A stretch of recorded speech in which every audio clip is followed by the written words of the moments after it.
This is Laser Eye Robot, Ben Roethlisberger, Scott Patsko. Be careful with your words as you dive in on the Steelers offense on.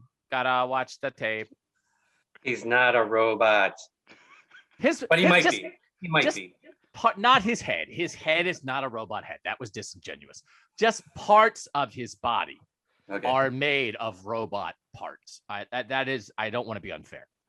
Okay. So if you haven't figured out by now, the biggest development this offseason is Ben Roethlisberger with the Steelers. He decided to return. It seems like we've gone through this for the last handful of years.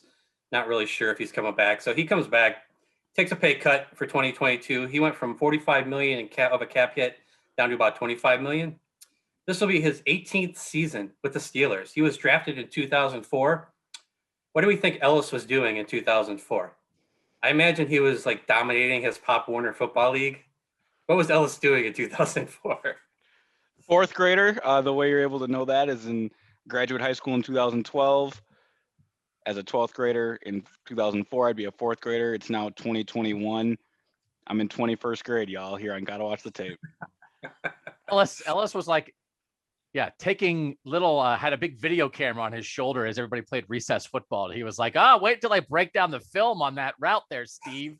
Great little route in 3-on-3. All right. And we've all grown up or grown old with Big Ben, apparently. But he's back. He's not the only one. Wide receiver Juju Smith-Schuster returns. He got a 1-year, $8 million deal. So basically, Roethlisberger's wide receiver group is intact. You got Deontay Johnson, Chase Claypool, James Washington, all his tight ends. Eric Ebron is back. Basically, his top targets and pass catchers last season. Smith-Schuster, Johnson, and Claypool each had over 100 targets last season. No other trio of receivers had more than them. But on the flip side, no QB suffered more drops last season than Roethlisberger. So there's a give and take there. The game that ended their winning streak against Washington in Week 12, Steelers had 6 drops. But again, you have the guys that were targeted the most. Again, I'm coming back. They can get the drop problem solved. They got a serious group there.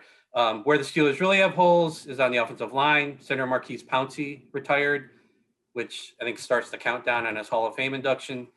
And then left tackle Alejandro Villanueva remains unsigned and might be retiring. He was pretty much the mainstay at left tackle the last 6 seasons. He started every game of the last 5. I read a report that the Steelers have told him not to sell his house in Pittsburgh. Maybe they're trying to woo him back. Maybe Cam Hayward is on the case. I don't know. But as of right now, they have not signed him, and he's still out there. Which brings us to the backfield, where running back James Conner remains a free agent. Surprise, surprise, nobody has signed him. I'm not sure how the Browns feel about that.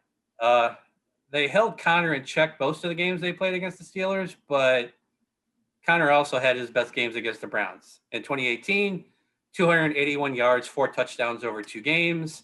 Last season, Week 6, 101 yards, 1 touchdown.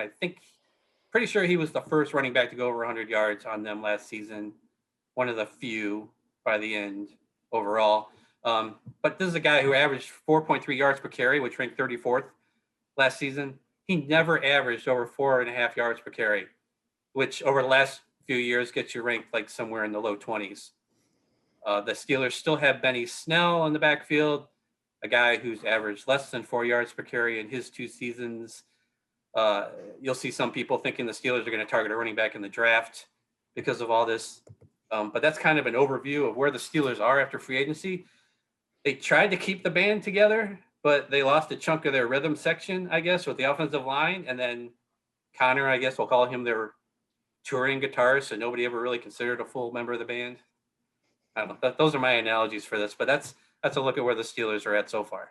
I am here for the Scott Patsko post on comparing parts of a band to a football team. I wanted to call him a roadie. I felt that was a little too harsh. So, he was part of the band, sort of. Yeah.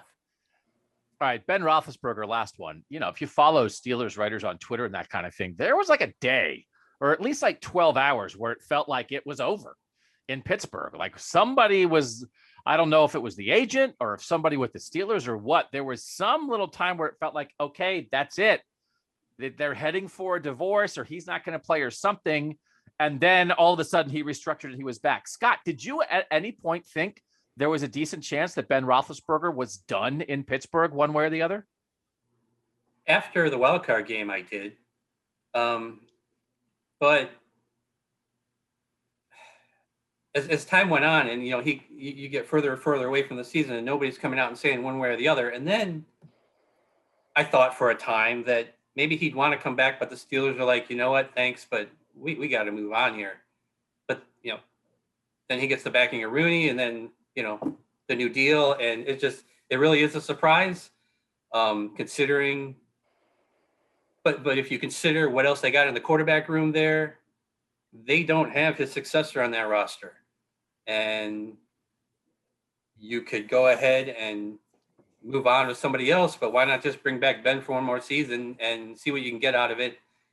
The offense is kind of built around his abilities, and everything's set up with him right now instead of coming in, bringing in someone else for a year or trying to go and get a rookie and throwing them in. And it just, if you look at all their options for 2021, it started to make sense.